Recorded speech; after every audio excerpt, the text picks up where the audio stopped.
Hello बच्चों। आज की वीडियो में हम पढ़ेंगे गोस्वामी तुलसीदास द्वारा रचित कवितावली लक्ष्मण मूर्छा और राम विलाप।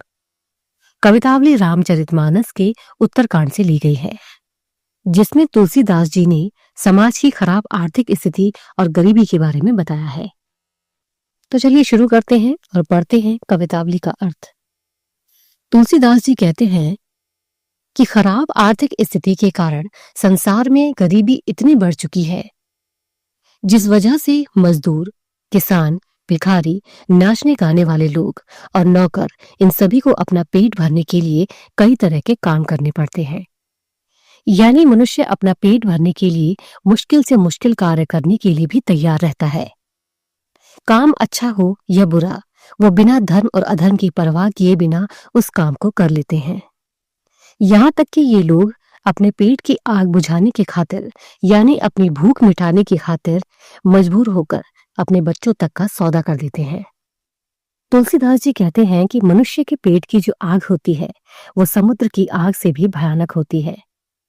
यानी मनुष्य के पेट की भूख समुद्र जैसे विशाल सागर से भी कई ज्यादा भयानक होती है, जिस कारण मनुष्य कोई भी काम करने के लिए तैयार हो जाता है और इस आग को केवल श्री राम रूपी बादल ही बुझा सकते हैं। तुलसीदास जी कहते हैं कि श्री राम की आराधना करने से और उनकी कृपा दृष्टि से ही लोगों के दुख दूर हो सकते हैं। दूसरे काव्यांश में तुलसीदास जी कहते हैं कि समय पर बारिश न होने के कारण अकाल पड़ा हुआ है, जिस कारण किसान खेती नहीं कर पा रहा है। स्थिति अब बहुत ज्यादा दयनीय हो चुकी है। भिखारी को भीख नहीं मिल रही है, ब्राह्मण को दक्षिणा यानी भोग नहीं मिल पा रहा है, जिससे वो अपना गुजारा कर पाते हैं।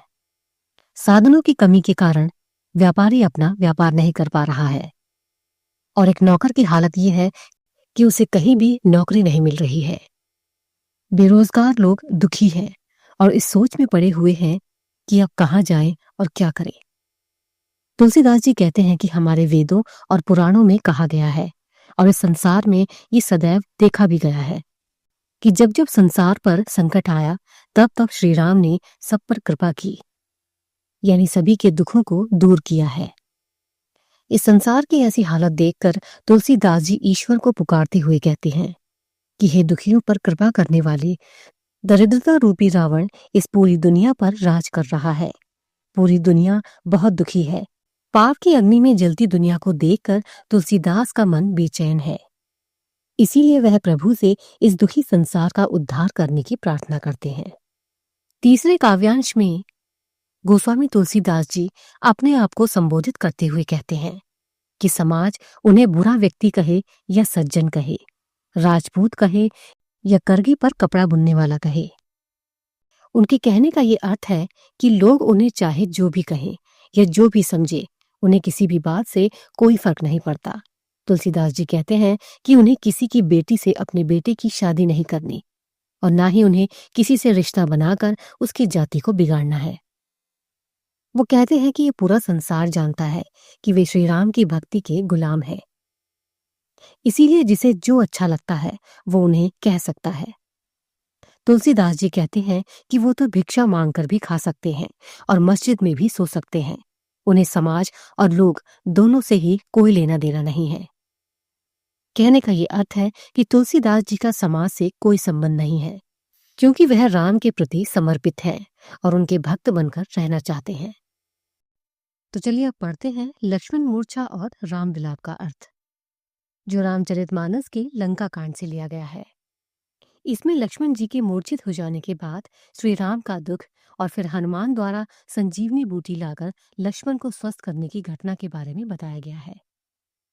इन पंक्तियों में हनुमान जी भरत जी से कहते हैं कि हे प्रभु, मैं आपके गौरव और यश को अपने हृदय में धारण करके समय से लंका पहुंच जाऊंगा। ऐसा कहकर भरत जी से आज्ञा लेकर और उनके चरण स्पर्श करके उनकी वंदना करते हुए हनुमान जी वहां से चले जाते हैं। भरत जी के बाहुबल और शील स्वभाव और प्रभु श्री राम के प्रति उनके अपार प्रेम की मन में सराहना करते हुए पवन पुत्र बार बार भरत जी की प्रशंसा किए जा रहे थे। इन पंक्तियों में तुलसीदास जी ने लक्ष्मण मूर्छा पर राम के करुण विलाप का वर्णन किया है। कवि कहते हैं कि प्रभु श्री राम लक्ष्मण को निहारते हुए एक साधारण मनुष्य की तरह विलाप करते हुए कहते हैं कि आधी रात बीत गई है, लेकिन हनुमान जी अभी तक नहीं आए हैं। ये कहकर श्री राम ने अपने छोटे भाई लक्ष्मण को उठाकर अपने हृदय से लगा लिया और कहने लगे कि तुम मुझे कभी दुखी नहीं देख सकते थे, और मेरे भाई, तुम्हारा ये व्यवहार सदैव कोमल और विनम्र रहा। मेरी ही भलाई के लिए तुमने अपने माता पिता को त्याग दिया और मेरे साथ जंगल में ठंड, धूप, तूफान सभी को सहन किया। श्री राम रोते हुए कहते हैं कि हे मेरे भाई, तुम्हारा वो प्यार अब कहाँ गया? मैं बेचैन हूं, तुम मेरे इन शब्दों को सुनकर भी क्यों नहीं उठ रहे हो? अगर मैं ये जानता कि वन में मुझे मेरे भाई से बिछड़ना होगा, तो मैं पिता के वचनों को भी नहीं मानता और वन में नहीं आता। इन पंक्तियों में श्री राम कहते हैं कि पुत्र, धन, स्त्री, घर और परिवार, ये सभी इस संसार में बार बार मिल सकते हैं, लेकिन सगा भाई दोबारा नहीं मिल सकता। इसीलिए ये सोचकर ही सही, लेकिन मेरे भाई, तुम जाग जाओ। श्री राम आगे कहते हैं कि जिस प्रकार पंख के बिना पक्षी, मणि के बिना सांप और सूंड के बिना हाथी जी नहीं सकते, ठीक उसी प्रकार तुम्हारे बिना भी मेरा जीवन अत्यंत कठिन हो जाएगा। श्री राम लक्ष्मण से कहते हैं कि मैं अयोध्या कौन सा मुंह लेकर जाऊंगा, क्योंकि सभी कहेंगे कि राम ने पत्नी के लिए अपने प्रिय भाई लक्ष्मण को खो दिया। इस संसार में मैं पत्नी को खोने का कलंक सह सकता हूँ, क्योंकि इस संसार के अनुसार स्त्री खोने से कोई बड़ी हानि नहीं होती। इन पंक्तियों में श्री राम लक्ष्मण से कहते हैं कि अब तुम्हें खोने का अपयश भी मुझे सहन करना होगा। मेरे इस कठोर हृदय को तुम्हें खोने का भी दुख सहन करना होगा। श्री राम कहते हैं कि तुम्हारी माँ ने तुम्हारा हाथ पकड़कर तुम्हें मुझे सौंपा था। अब मैं तुम्हारी माँ को क्या उत्तर दूंगा? सभी के दुखों का नाश करने वाले श्री राम दुखी होकर खुद ही विचार कर रहे थे और कमल के समान उनके नेत्रों से आंसू बह रहे थे।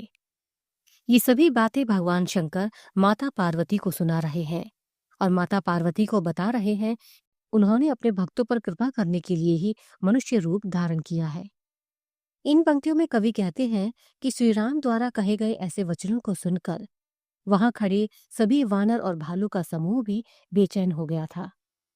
लेकिन जैसे ही हनुमान जी आए, ऐसा लगा जैसे करुण रस में वीर रस का संचार हो गया हो। इन पंक्तियों में कवि ने लक्ष्मण के स्वस्थ होकर उठने और सभी की प्रसन्नता का वर्णन किया है। हनुमान जी के आने पर श्री राम जी ने बहुत खुश होकर हनुमान जी को गले से लगा लिया। एक समझदार व्यक्ति की तरह प्रभु श्री राम भी हनुमान जी के आभारी हो गए थे। इसके बाद तुरंत ही वैद्य ने लक्ष्मण जी का उपचार किया और थोड़ी ही देर बाद लक्ष्मण जी उठकर बैठ गए। प्रभु श्री राम ने अपने भाई को गले से लगा लिया। इसके बाद सभी भालुओं और वानरों के समूह खुश हो गए। लक्ष्मण जी के ठीक हो जाने के बाद हनुमान जी ने फिर से वैद्य जी को वहीं पहुंचा दिया, जिस प्रकार वो पहले लंका से उन्हें लाए थे। इन पंक्तियों में तुलसीदास जी ने कुंभकर्ण के जागने का वर्णन किया है। लक्ष्मण के ठीक हो जाने की बात सुनकर रावण को बहुत दुख हुआ और वह बार बार अपने सिर को पीटने लगा। रावण अपने छोटे भाई कुंभकर्ण के पास गया और उसे कई प्रकार से जगाने की कोशिश की। कुंभकर्ण, जो कि 6 महीने से सोया हुआ था, वो नींद से जाग उठा और स्वयं काल बनकर खड़ा हो गया। उसने रावण से उसकी परेशानी का कारण पूछा। इन पंक्तियों में कवि ने कुंभकर्ण और रावण के वार्तालाप का वर्णन किया है।